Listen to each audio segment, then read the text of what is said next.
Buongiorno. We are looking at how to say with a typical Italian pronunciation the name of this type of sauce from Italian cuisine.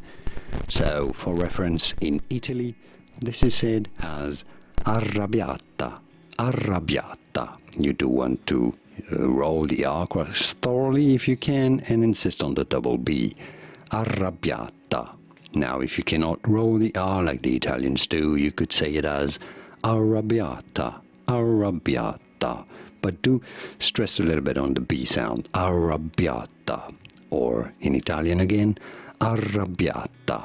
And now you know it all. Did you get this? Was this any helpful? Let me know in the comments, and by using the like button, more videos on how to pronounce more delicious food names from Italy. I'll see you there to learn more. Thanks for watching. Arrivederci. Ciao ciao.